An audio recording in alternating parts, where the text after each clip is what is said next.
व्यक्तियों से, इन महापुरुषों को याद करके हम क्या सीखते हैं या हमें क्या सीखना चाहिए, यह महत्वपूर्ण है। और मेरा आप सभी से, खासकर अपने युवा साथियों से, अपने शिष्यों से, अपने स्टूडेंट से यह निवेदन रहेगा, यह आग्रह रहेगा कि महात्मा गांधी से हमें यदि सीखना है तो क्या सीखना है।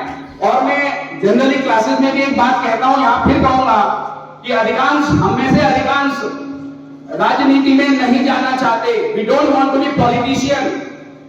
लेकिन यदि आपने राजनीति में जाना है तो गांधी को पढ़िए। गांधी को 1 नहीं, 2 नहीं, 3 नहीं, 4 नहीं, 10 बार पढ़िए, क्योंकि इस आदमी के ऊपर, जिसे हम फादर ऑफ नेशन कहते हैं, पूरी दुनिया में उनके मोडस ऑपरेंडी को लेकर रिसर्च होती है, पीएचडी होती है, शायद आपकी जानकारी में होगा। और इसीलिए गांधी जी से हमें एक चीज और सीखनी है, वो ये कि बगैर लुक्स, जिसे आजकल हम कहते हैं लुक्स, या बहुत बेसिक पर्सनालिटी महात्मा गांधी नहीं थे। बहुत साधारण सी कद काठी के होने के बावजूद भी अपने कर्मों के बल पर उन्होंने इतने असाधारण काम किए कि वो दुनिया के पिछले 1000 सालों में दुनिया के जो 100 लीडर्स पैदा हुए, टॉप 100 लीडर्स, उसमें महात्मा गांधी का नाम है। और इसमें हमें गर्व होना चाहिए कि महात्मा गांधी इस देश में पैदा हुए, जिनकी प्रासंगिकता, जिनका रेलेवेंस न सिर्फ जिस समय उन्होंने 1916 में या अफ्रीका में या हिंदुस्तान में जो आंदोलन लीड किए तब था, बल्कि आज की दुनिया में भी, जब दुनिया 3rd वर्ल्ड वॉर की तरफ बढ़ रही है, तब भी उनके विचार, उनकी आइडियोलॉजी उतनी ही प्रासंगिक है जितनी जब वो जीवित थे तब थी।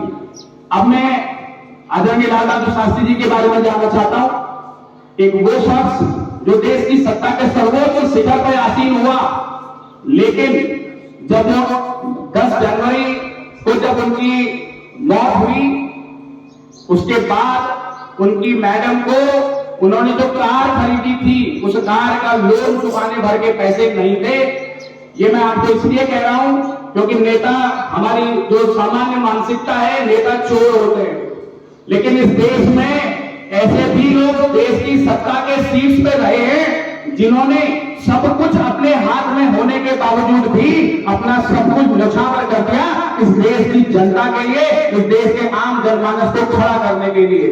इसीलिए हर साल की तरह हम जब इन जयंतियों को मनाते हैं तो हम कोशिश करें कि इन महान पुरुषों की जीवन से कुछ न कुछ चीज हम अपने जीवन में उतारने की कोशिश करें।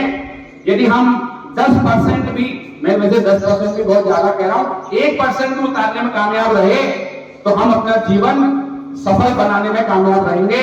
धन्यवाद। Thank you so much, sir. Now